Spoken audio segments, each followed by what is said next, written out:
El pozo y el péndulo, Edgar Allan Poe. Estaba agotado hasta no poder más por aquella larga agonía. Cuando por último me desataron y pude sentarme, noté que perdía el conocimiento. La espantosa sentencia de muerte fue la última frase claramente acentuada que llegó a mis oídos. Luego, el sonido de las voces de los inquisidores me pareció que se apagaba en el indefinido zumbido de un sueño.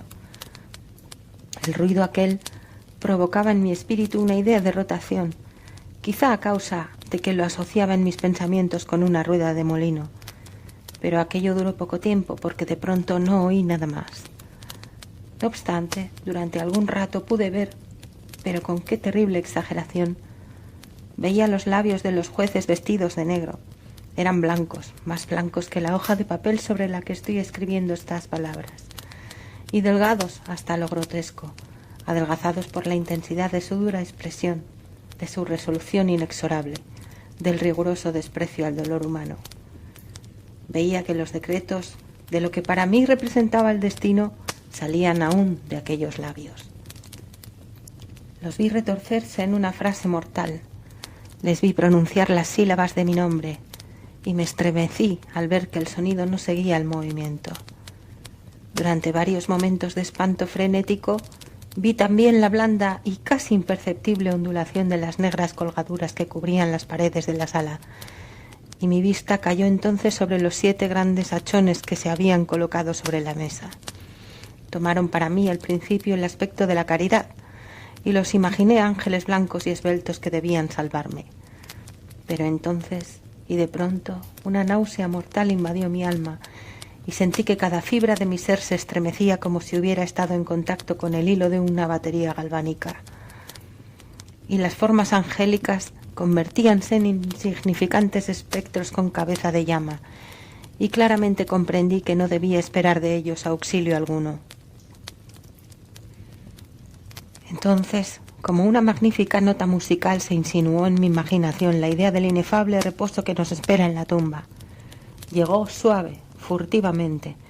Creo que necesité un gran rato para apreciarla por completo, pero en el preciso instante en que mi espíritu comenzaba a sentir claramente esa idea y a acariciarla, las figuras de los jueces se desvanecieron como por arte de magia.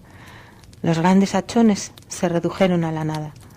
Sus llamas se apagaron por completo y sobrevino la negrura de las tinieblas. Todas las sensaciones parecieron desaparecer como en una zambullida local y precipitada del alma en el Hades. Y el universo fue solo noche, silencio, inmovilidad. Estaba desvanecido, pero no obstante no puedo decir que hubiese perdido la conciencia del todo. La que me quedaba no intentaré definirla ni describirla siquiera, pero en fin, todo no estaba perdido. En medio del más profundo sueño, no. En medio del delirio, no. En medio del desvanecimiento, no. En medio de la muerte, no. Si fuera de otro modo, no habría salvación para el hombre. Cuando nos despertamos del más profundo sueño, rompemos la telaraña de algún sueño. Y no obstante, un segundo más tarde es tan delicado este tejido que no recordamos haber soñado. 2 grados hay al volver del desmayo a la vida: el sentimiento de la existencia moral o espiritual y el de la existencia física. Parece probable que si al llegar al 2º grado hubiéramos de evocar las impresiones del primero, volveríamos a encontrar todos los recuerdos elocuentes del abismo transmundano. ¿Y cuál es ese abismo? ¿Cómo, al menos, podremos distinguir sus sombras de las de la tumba? Pero si las impresiones de lo que he llamado primer grado no acuden de nuevo al llamamiento de la voluntad, no obstante, después de un largo intervalo, no aparecen sin ser solicitadas, mientras maravillados nos preguntamos de dónde proceden. Quien no se haya desmayado nunca no descubrirá extraños palacios y casas singularmente familiares entre las ardientes llamas. No será el que contemple, flotando en el aire, las visiones melancólicas que el vulgo no puede vislumbrar. No será el que medite sobre el perfume de alguna flor desconocida, ni el que se perderá en el misterio de alguna melodía que nunca hubiese llamado su atención hasta entonces. En medio de mis repetidos e insensatos esfuerzos, en medio de mi enérgica tenacidad en recoger algún vestigio de ese estado de vacío, Hubo instantes en que soñé triunfar. Tuve momentos breves, brevísimos, en que he llegado a condensar recuerdos que en épocas posteriores mi razón lúcida me ha afirmado no poder referirse, sino a ese estado en el que parece aniquilada la conciencia. Muy confusamente me presentan estas sombras de recuerdos grandes figuras que me levantaban, transportándome silenciosamente hacia abajo, aún más hacia abajo, cada vez más hacia abajo, hasta que me invadió un vértigo espantoso a la simple idea del infinito en descenso. También me recuerdan, no sé, qué vago espanto que experimentaba el corazón, precisamente a causa de la calma sobrenatural de ese corazón. Luego, el sentimiento de una repentina inmovilidad en todo lo que me rodeaba, como si quienes me llevaban, un cortejo de espectros, hubieran pasado al descender los límites de lo ilimitado y se hubiesen detenido, vencidos por el hastío infinito de su tarea. Recuerda a mi alma más tarde una sensación de insipidez y de humedad. Después, todo no es más que locura, la locura de una memoria que se agita en lo abominable. De pronto vuelven a mi alma un movimiento y un sonido, el movimiento tumultuoso del corazón y el rumor de sus latidos. Luego, un intervalo en el que todo desaparece. Luego, el sonido de nuevo, el movimiento y el tacto, como una sensación vibrante penetradora de mi ser. Después la simple conciencia de mi existencia sin pensamiento, sensación que duró mucho. Luego, bruscamente el pensamiento de nuevo, un temor que me producía escalofríos y un esfuerzo ardiente por comprender mi verdadero estado. Después, un vivo afán de caer en la insensibilidad. Luego, un brusco renacer del alma y una afortunada tentativa de movimiento. Entonces el recuerdo completo del proceso, de los negros tapices, de la sentencia, de mi debilidad, de mi desmayo, y el olvido más completo en torno a lo que ocurrió más tarde. Únicamente después, y gracias a la constancia más enérgica, he logrado recordarlo vagamente. No había abierto los ojos hasta el momento, pero sentía que estaba tendido de espaldas y sin ataduras. Extendí la mano y pesadamente cayó sobre algo húmedo y duro. Durante algunos minutos la dejé descansar así, haciendo esfuerzos por adivinar dónde podía encontrarme y lo que había sido de mí.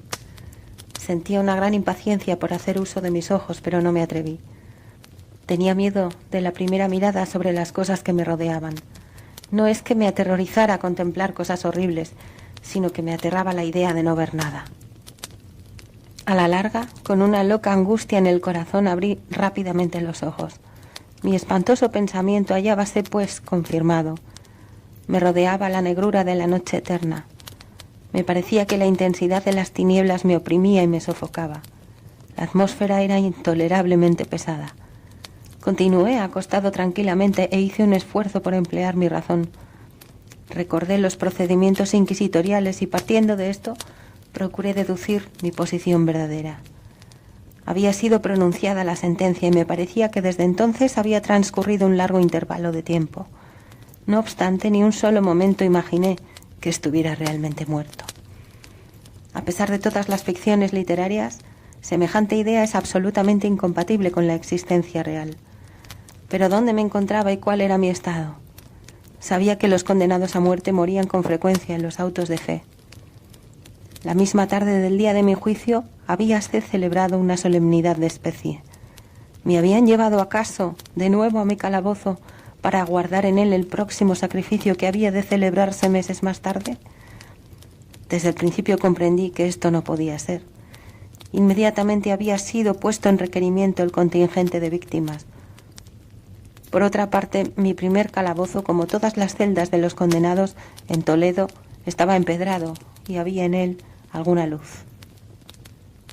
Repentinamente una horrible idea aceleró mi sangre en torrentes hacia mi corazón y durante unos instantes caí de nuevo en mi insensibilidad. Al volver en mí, de un solo movimiento me levanté sobre mis pies, temblando convulsivamente en cada fibra. Desatinadamente extendí mis brazos por encima de mi cabeza y a mi alrededor, en todas las direcciones. No sentí nada. No obstante, temblaba la idea de dar un paso, pero me daba miedo tropezar contra los muros de mi tumba. Brotaba el sudor por todos mis poros y en gruesas gotas frías se detenía sobre mi frente. A la larga se me hizo intolerable la agonía de la incertidumbre y avancé con precaución, extendiendo los brazos y con los ojos fuera de sus órbitas, con la esperanza de hallar un débil rayo de luz. Di algunos pasos, pero todo estaba negro. Respiré con mayor libertad. Por fin me pareció evidente que el destino que me habían reservado no era el más espantoso de todos. Y entonces, mientras precavidamente continuaba avanzando, se confundían en masa en mi memoria 1000 vagos rumores que sobre los horrores de Toledo corrían.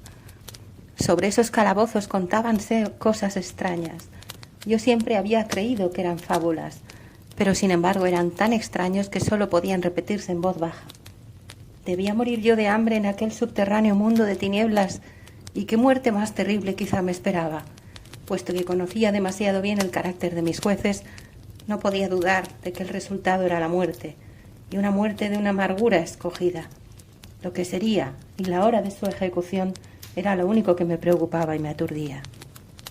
Mis extendidas manos encontraron por último un sólido obstáculo. Era una pared que parecía construida de piedra, muy lisa, húmeda y fría. La fui siguiendo de cerca, caminando con la precavida desconfianza que me habían inspirado ciertas narraciones antiguas. Sin embargo, esta operación no me proporcionaba medio alguno para examinar la dimensión de mi calabozo, pues podía dar la vuelta y volver al mundo de donde había partido, sin darme cuenta de lo perfectamente igual que parecía la pared. En vista de ello, busqué el cuchillo que guardaba en uno de mis bolsillos cuando fui conducido al tribunal, pero había desaparecido, porque mis ropas habían sido cambiadas por un traje de grosera estameña. Con objeto de comprobar perfectamente mi punto de partida, había pensado clavar la hoja en alguna pequeña grieta de la pared. Sin embargo, la dificultad era bien fácil de ser solucionada, y no obstante, al principio, debido al desorden de mi pensamiento, me pareció insuperable. Rasgué una tira de la orla de mi vestido y la coloqué en el suelo en toda su longitud, formando un ángulo recto con el muro.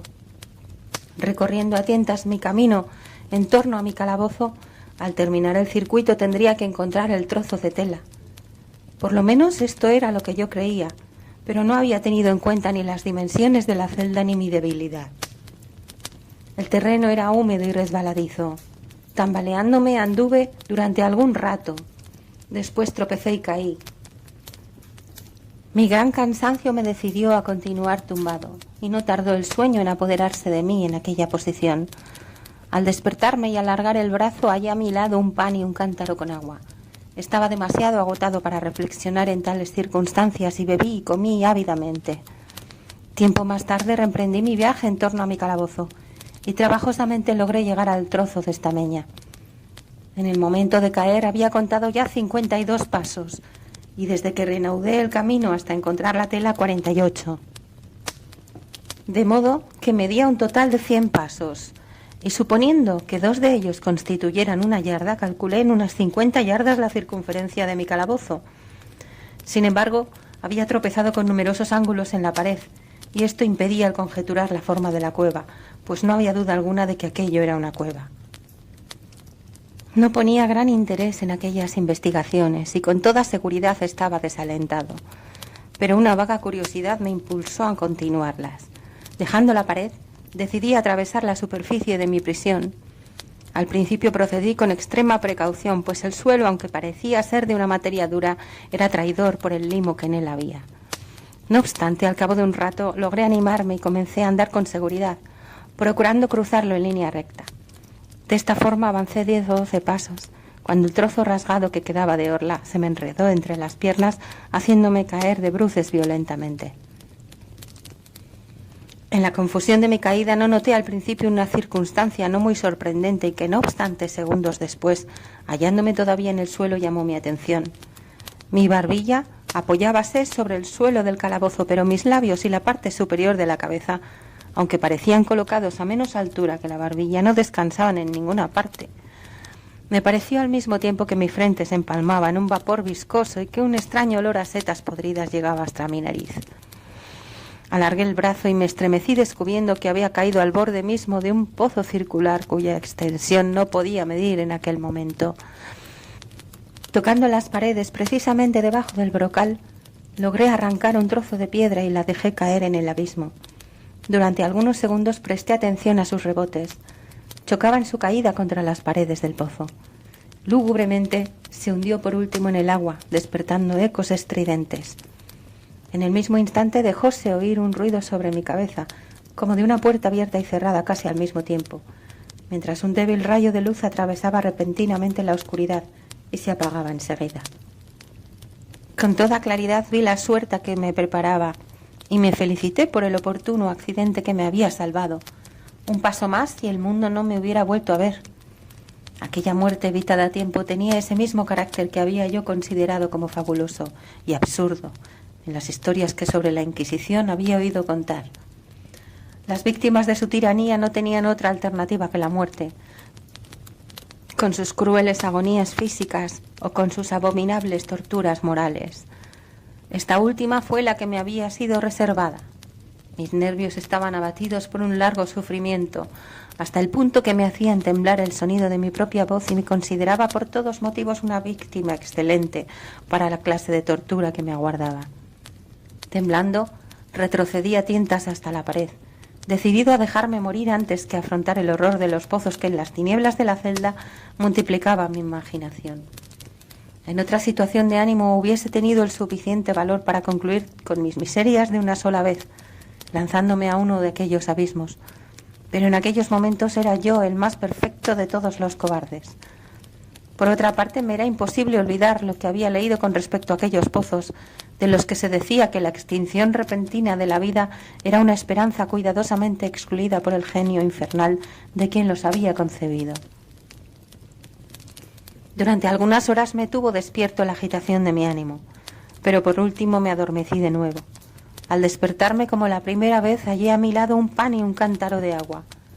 Me consumía una sed abrasadora y de un trago vacié el cántaro. Algo debía de tener aquella agua, pues apenas bebí, sentí unos irresistibles deseos de dormir. Caí en un sueño profundo parecido al de la muerte. No he podido saber nunca cuánto tiempo duró, pero al abrir los ojos pude distinguir los objetos que me rodeaban. Gracias a una extraña claridad sulfúrea, cuyo origen no pude descubrir al principio, podía ver la magnitud y aspecto de mi cárcel. Me había equivocado mucho con respecto a sus dimensiones. Las paredes no podían tener más de 25 yardas de circunferencia. Durante unos minutos este descubrimiento me turbó grandemente, turbación en verdad pueril, ya que dadas las terribles circunstancias que me rodeaban, qué cosa menos importante podía encontrar que las dimensiones de mi calabozo. Pero mi alma ponía un interés extraño en las cosas nimias, y tenazmente me dediqué a darme cuenta del error que había cometido al tomar las medidas de aquel recinto. Por último se me apareció como un relámpago la luz de la verdad. En mi primera exploración había contado 52 pasos hasta el momento de caer. En ese instante debía encontrarme a 1 o 2 pasos del trozo de tela. Realmente había efectuado casi el circuito de la cueva. Entonces me dormí, y al despertarme necesariamente debí de volver sobre mis pasos, creando así un circuito casi doble del real. La confusión de mi cerebro me impidió darme cuenta de que había empezado la vuelta con mi pared a la izquierda y que la terminaba teniéndola a la derecha. También me había equivocado por lo que respecta a la forma del recinto. Tanteando el camino había encontrado varios ángulos, deduciendo de ello la idea de una gran irregularidad. Tan poderoso es el efecto de la oscuridad absoluta sobre el que sale de un letargo o de un sueño. Los ángulos eran sencillamente producto de leves depresiones o huecos que se encontraban a intervalos desiguales. La forma general del recinto era cuadrada. Lo que creía mampostería parecía ser ahora hierro u otro metal dispuesto en enormes planchas, cuyas suturas y junturas producían las depresiones. Toda la superficie de aquella construcción metálica estaba embadurnada groseramente con toda clase de emblemas horrorosos y repulsivos, nacidos de la superstición sepulcral de los frailes. Figuras de demonios con amenazadores gestos, con formas de esqueleto y otras imágenes de horror más realista llenaban en toda su extensión las paredes. Me di cuenta de que los contornos de aquellas monstruosidades estaban suficientemente claros, pero que los colores parecían manchados y estropeados por efecto de la humedad del ambiente. Vi entonces que el suelo era de piedra. En su centro había un pozo circular, de cuya boca había yo escapado, pero no vi que hubiese alguno más en el calabozo. Todo esto lo vi confusamente y no sin esfuerzo, pues mi situación física había cambiado mucho durante mi sueño. Ahora de espaldas estaba acostado cuán largo era sobre una especie de armadura de madera muy baja. Estaba atado con una larga tira que parecía de cuero. Enrollábanse en distintas vueltas en torno a mis miembros y a mi cuerpo, dejando únicamente libres mi cabeza y mi brazo izquierdo. Sin embargo, tenía que hacer un violento esfuerzo para alcanzar el alimento que contenía un plato de barro que habían dejado a mi lado sobre el suelo. Con verdadero terror me di cuenta que el cántaro había desaparecido, y digo terror, porque me devoraba una sed intolerable. Creí entonces que el plan de mis verdugos consistía en exasperar mi sed, puesto que el alimento que contenía el plato era una carne cruelmente salada.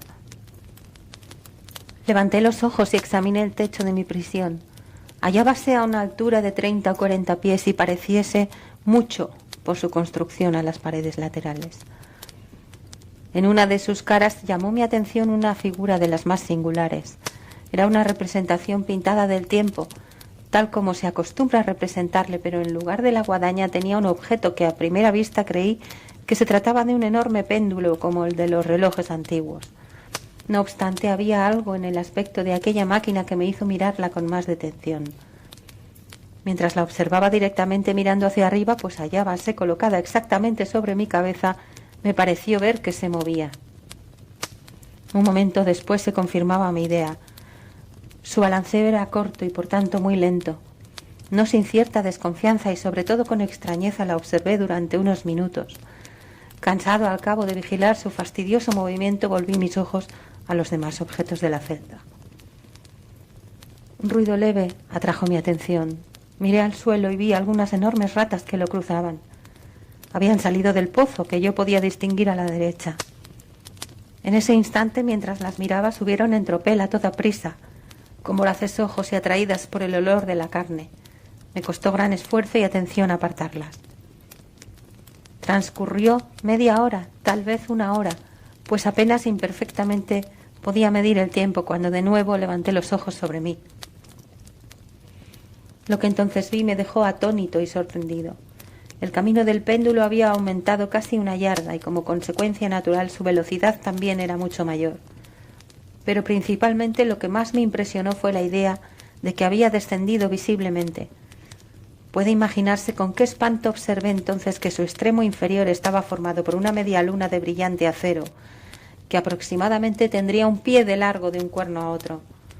Los cuernos estaban dirigidos hacia arriba y el filo inferior evidentemente afilado como una navaja barbera. También parecía una navaja barbera pesado y macizo, y ensanchábase desde el filo en una forma ancha y sólida. Se ajustaba a una varilla gruesa de cobre y todo ello silbaba, moviéndose en el espacio.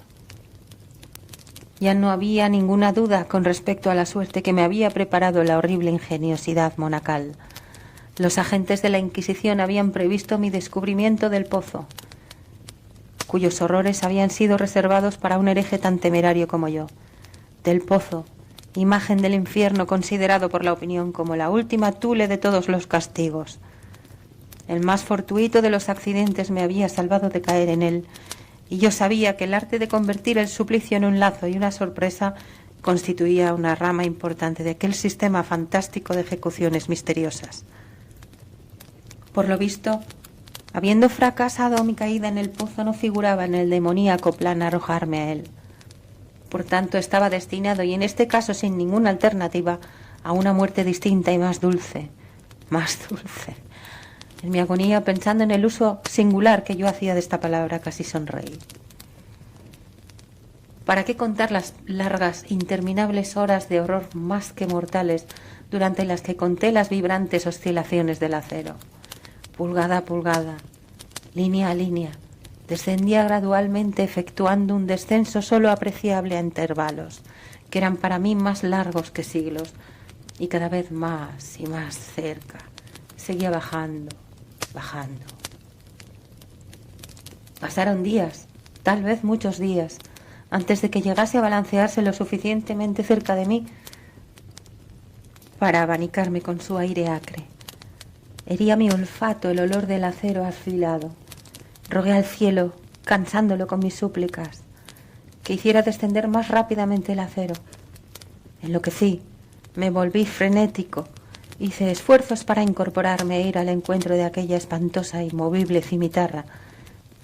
Y luego de pronto se apoderó de mí una gran calma y permanecí tendido, sonriendo a aquella muerte brillante como podría sonreír un niño a un juguete precioso.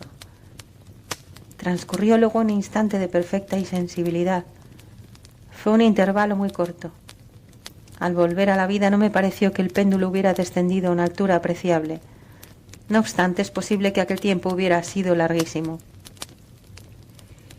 Yo sabía que existían seres infernales que tomaban nota de mi desvanecimiento y que a su capricho podían detener la vibración. Al volver en mí, sentí un malestar y una debilidad indecibles como resultado de una enorme inanición.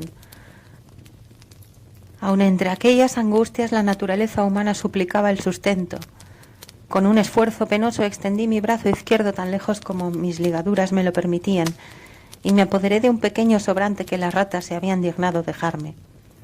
Al llevarme un pedazo a los labios, un informe pensamiento de extraña alegría, de esperanza, se alojó en mi espíritu.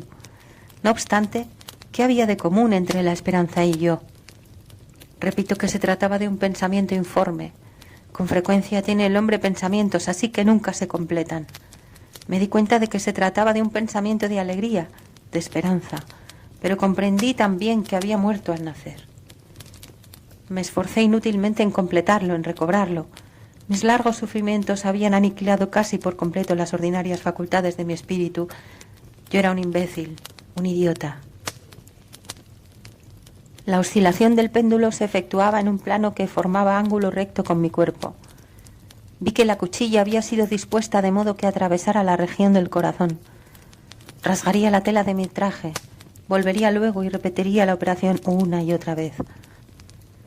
A pesar de la gran dimensión de la curva recorrida, unos 30 pies más o menos, y la silbante energía de su descenso, que incluso hubiera podido cortar aquellas murallas de hierro, todo cuanto podía hacer, en resumen, y durante algunos minutos, era rasgar mi traje.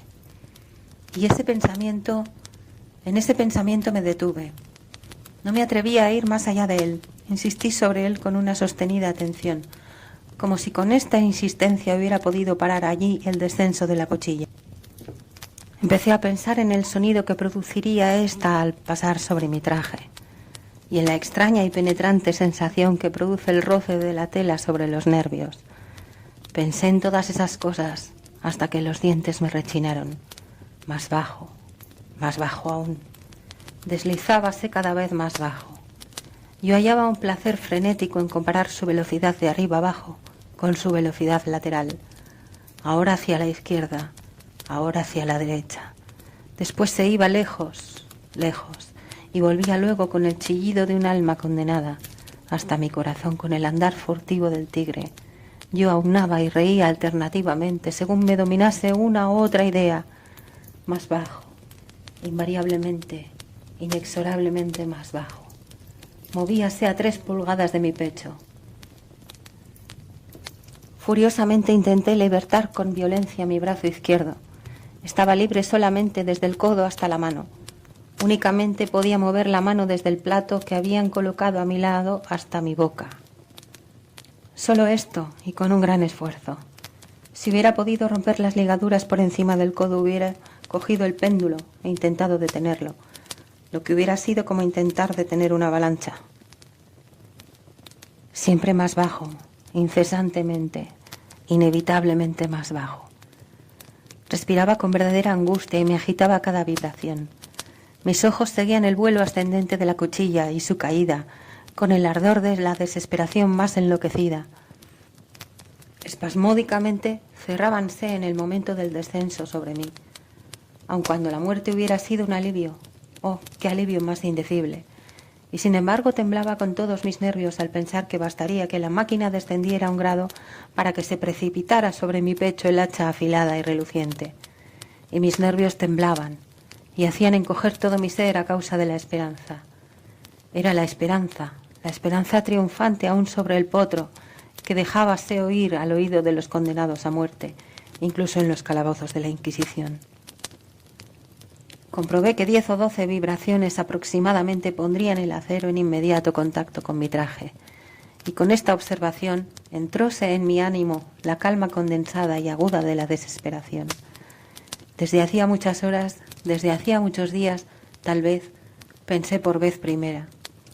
Se me ocurrió que la tira o correa que me ataba era de un solo trozo. Estaba atado con una ligadura continuada. La primera mordedura de la cuchilla de la media luna, efectuada en cualquier lugar de la correa, tenía que desatarla lo suficiente para permitir que mi mano la desenrollara de mi cuerpo. Pero qué terrible era, en este caso, su proximidad. El resultado de la más ligera sacudida habría de ser mortal. Por otra parte, ¿habrían previsto o impedido esta posibilidad los secuaces del verdugo? ¿Era probable que en el recorrido del péndulo atravesasen mi pecho las ligaduras? Temblando al imaginar frustrada mi débil esperanza, la última, realmente, levanté mi cabeza no bastante para ver bien mi pecho. La correa cruzaba mis miembros estrechamente, juntamente con todo mi cuerpo en todos los sentidos, menos en la trayectoria de la cuchilla homicida. Aún no había dejado caer de nuevo mi cabeza en su primera posición, cuando sentí brillar en mi espíritu algo que solo sabría definir aproximadamente, diciendo que era la mitad no formada de la idea de libertad que ya he expuesto, y de la que vagamente había flotado en mi espíritu una sola mitad cuando llevé a mis labios ardientes el alimento. Ahora la idea entera estaba allí presente, débil, apenas viable, casi indefinida, pero en fin, completa. Inmediatamente, con la energía de la desesperación, intenté llevarla a la práctica. Hacía varias horas que cerca del caballete sobre el que me hallaba acostado se encontraba un número incalculable de ratas. Eran tumultuosas, atrevidas, voraces. Fijaban en mí sus ojos rojos como si no esperasen más que en mi inmovilidad para hacer presa. ¿A qué clase de alimento, pensé, se habrán acostumbrado en este pozo? Menos una pequeña parte, y a pesar de todos mis esfuerzos para impedirlo, habían devorado el contenido del plato. Mi mano se acostumbró a un movimiento de vaivén hasta el plato, pero a la larga la uniformidad maquinal de ese movimiento le había restado eficacia. Aquella plaga en su voracidad dejaba señales de sus agudos dientes en mis dedos. Con los restos de la carne aceitosa y picante que aún quedaba, froté vigorosamente mis ataduras, hasta donde me fue posible hacerlo, y hecho esto retiré mi mano del suelo y me quedé inmóvil y sin respirar. Al principio lo repentino del cambio y el cese del movimiento hicieron que los voraces animales se asustaran.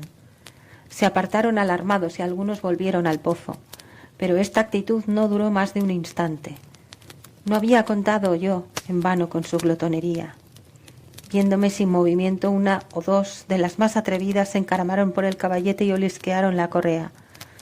Todo esto me pareció el preludio de una invasión general. Un nuevo tropel surgió del pozo. Agarráronse a la madera, la escalaron y a centenares saltaron sobre mi cuerpo. Nada las asustaba ni el movimiento regular del péndulo. Lo esquivaban y trabajaban activamente sobre la engrasada tira. Se apretaban moviéndose y se amontonaban incesantemente sobre mí. Sentía que se retorcían sobre mi garganta, que sus fríos hocicos buscaban mis labios.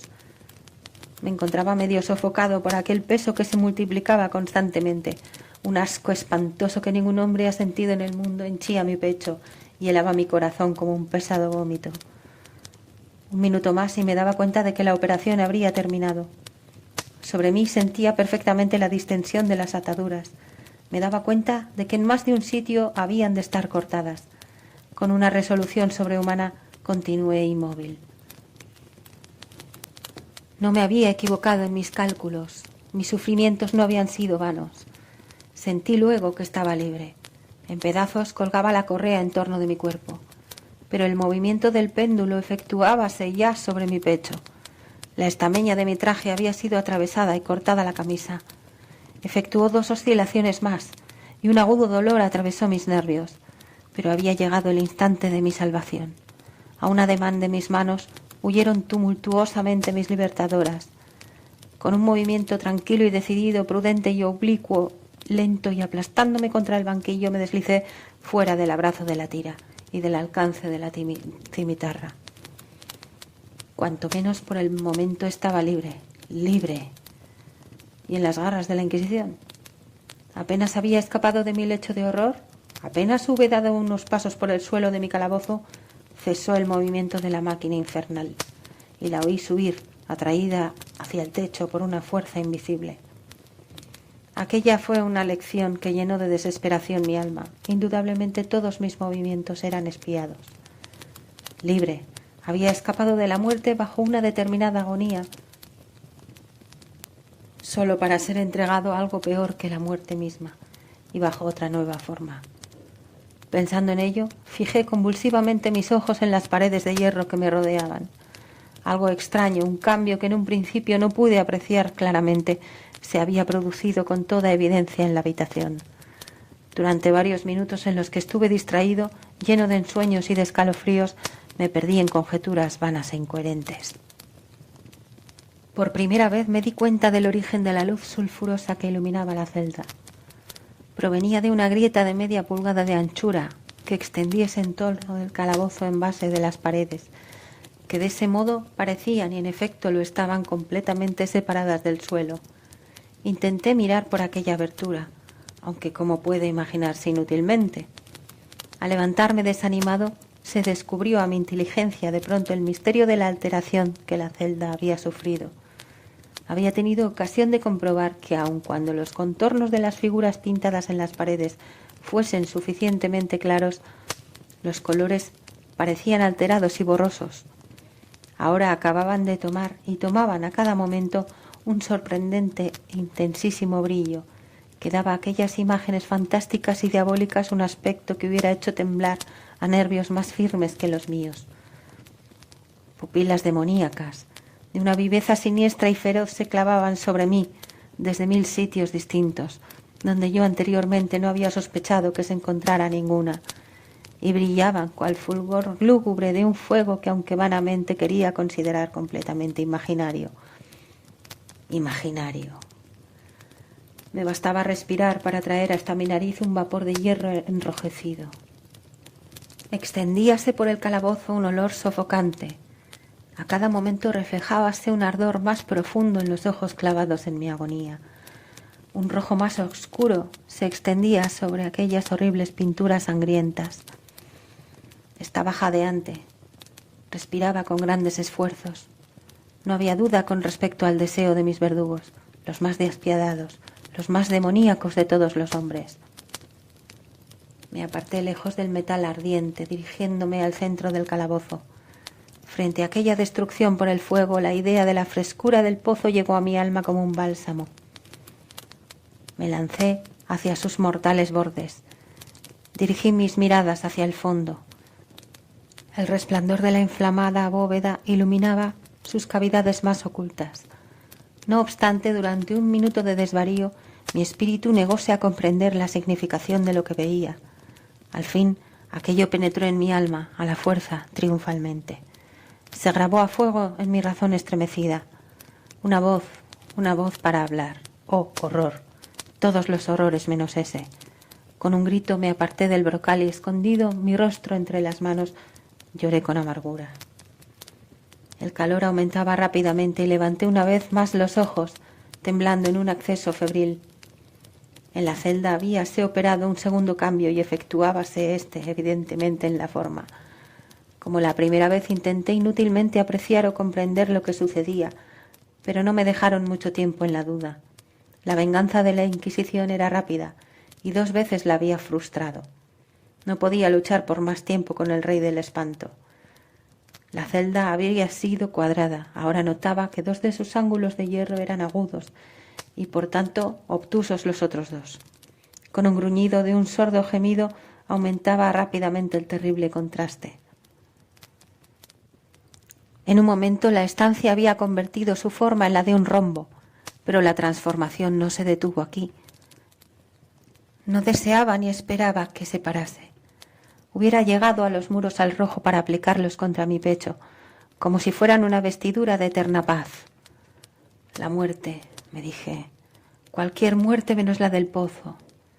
Insensato, Como no pude comprender que el pozo era necesario, que aquel pozo único era la razón del hierro candente que me sitiaba, ¿resistiría yo su calor? Y aun suponiendo que pudiera resistirlo, ¿podría sostenerme contra su presión? Y el rombo me aplastaba, se aplastaba, con una rapidez que no me dejaba tiempo para pensar. Su centro, colocado sobre la línea de mayor anchura, coincidía precisamente con el abismo abierto. Intenté retroceder, pero los muros al unirse me empujaban con una fuerza irresistible. Llegó por último un momento en que mi cuerpo, quemado y retorcido, apenas halló sitio para él. Apenas hubo lugar para mis pies en el suelo de la prisión. No luché más, pero la agonía de mi alma se exteriorizó en un fuerte y prolongado grito de desesperación. Me di cuenta de que vacilaba sobre el brocal y volví los ojos. Pero he aquí un ruido de voces humanas, una explosión, un huracán de trompetas, un poderoso rugido semejante al de 1000 truenos. Los muros de fuego echáronse hacia atrás y precipitadamente. Un brazo alargado me cogió del mío cuando ya desfalleciente me precipitaba en el abismo. Era el brazo del general Lasalle. Las tropas francesas habían entrado en Toledo. La Inquisición hallábase en poder de sus enemigos.